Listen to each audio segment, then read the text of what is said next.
एक बार देवताओं की पूज्य कामधेनु ने अपने पुत्रों को हल खींचते हुए देखा। दोपहर भर हल खींचने के कारण वे बहुत थक गए थे। उनकी यह दशा देखकर कामधेनु दुख के मारे रोने लगी। उसी समय देवराज इंद्र उसके नीचे से जा रहे थे। उनके ऊपर कामधेनु के सुगंधित आंसुओं की बूंदें टपक पड़ी।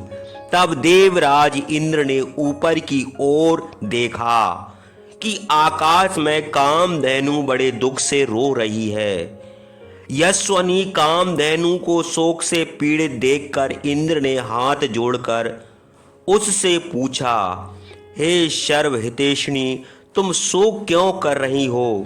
क्या हम लोगों के लिए कोई भय उत्पन्न हुआ है? देवराज के पूछने पर बोलने में चतुर कामधेनु ने धैर्य के साथ उत्तर दिया, हे देवराज, तुम्हारे लिए कोई अमंगल नहीं है, कहीं कोई भय नहीं है। मैं केवल अपने 2 पुत्रों को दुर्बल, दुखित और धूप में तपते हुए देखकर दुखी हो रही हूँ।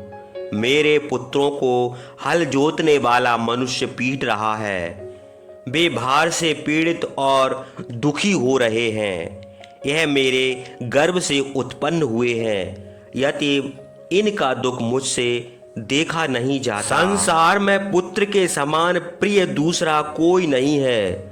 जिस कामधेनु के हजारों पुत्र हैं, उसे अपने 2 पुत्रों के दुख से रोते देखकर इंद्र ने अपने मन में विचार किया कि पुत्र से बढ़कर संसार में कोई प्रिय नहीं है। जो कामधेनु सब लोगों की रक्षा के लिए सब प्राणियों के साथ एक सा बर्ताव करती है, जिसके चरित्र की समानता किसी के चरित्र नहीं कर सकते, और जो अत्यंत गुणवती है, उसने जब हजारों पुत्रों की माता होने पर भी 2 पुत्रों को दुखित देखकर शोक किया, तब एकमात्र पुत्र की माता कौशल्या अपने पुत्र के वियोग में किस तरह से जी सकेगी?